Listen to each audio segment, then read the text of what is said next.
We've hit an unexpected speed bump on this retrospective journey, although maybe it's more appropriate to call it a pothole. In the last episode, we took a quick look, somewhat quick as compared to what the director's cut was going to be, but we took a quick look at NHL 2K10, an extremely underrated gem that has quickly become one of my favorite hockey video games of all time. Today, we shift our focus to the EA NHL series and their first release of the Xbox 360/PlayStation 3 era, that being NHL 07. Right out of the gates, I'll say this. The goal of the series is to see what these games do well when compared to our current title, that being NHL 19. And unfortunately, the answer this time out is very, very little. NHL 07's two main improvements are the only improvements over the games that came before it, and aside from the obvious jump in quality due to the console change, there's only two things to note. The lesser of the improvements would have been in the animation category, which they actually tout on the back of the box, but the second improvement, well, that can't be understated. It is the skill stick.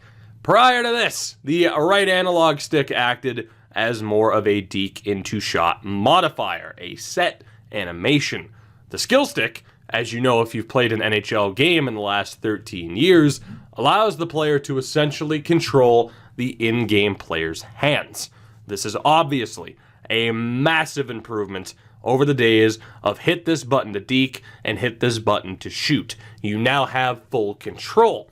So when comparing NHL 07 to the games that came before it, in this way, it took a massive, massive step forward. But it is this step forward that brings on the realization of just how similar the game feels to 19. I'm not saying the series is plateaued, there's always room to go up, and we'll see over the next few games as improvements are made and the gap between EA NHL and the 2K series widens. One thing to note is this game itself having a very simplistic version of what is now known as the defensive skill stick. Overall, as perhaps some would expect, NHL 07, when comparing it to today's game, feels like nothing more than a stripped-down version. You can only fairly look at the game from the standpoint of comparing it to those that came before it. That said, it is a monumental step up. They literally added what is now known as the foundation of what the gameplay is built upon, which led me to having to look elsewhere for those aspects in which it rivals, if not outperforms, the current title, and unfortunately, we hit another pothole in our journey. I compared the gameplay to a stripped-down NHL 19, while the features in 07 are stripped down, even when compared to what 06 brought on the previous gen. No European leagues, no free-for-all, just the same tournament and dynasty modes. Hell, we even have a lack of retro and alternate jerseys. Now don't get me wrong, there are some positives to Dynasty, regardless of how simplistic it may be. We do see a basic form of team training, something that's definitely missing from 19. Staff upgrades are a nice change of pace, even if we've recently seen the ability to hire and fire scouts added to franchise. That said, I'd still love the ability to fully control my coaching staff, which brings me to mention that the rights to use real coaches were still intact in this game. Aside from that, we see a similar strategies board that again has disappeared from the EA franchise at some point.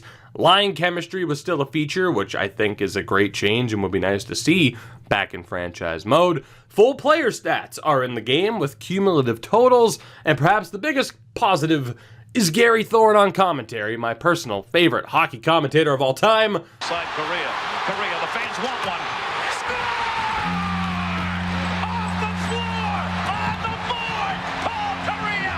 Sorry to one Jack Edwards. NHL 07 is not a terrible game, but it is perhaps what you'd expect from an annual series that just took the leap to a new platform. Very few changes, perhaps a bit of regression in some aspects, but with one big new feature to go alongside the visual improvements, and for EA, they crushed it out of the ballpark with that feature. Despite feeling very underwhelmed by the end of my playtime with 07, I can still respect the game for what it was, but the pressure is on these next two games in particular, as these were the games where EA begun to hit its stride. NHL 08 is next. Will it live up to the hype? Time will tell. That is going to do it for this one. 5 minutes over and done with compared to what the 2K10 retrospective was. But from what you've seen in the gameplay and in this video alone, that really does sum up the NHL 07 experience. I thank you guys for watching. I thank you for your support with that first video, the 2K video. And again, this series will continue in terms of me looking back at older games. NHL 08's next. I'm looking forward to it. I hope you feel the same way. If you enjoyed this video, support it in any way you deem necessary. Check out everything in the description. And until next time, have a good one. I'll see you then.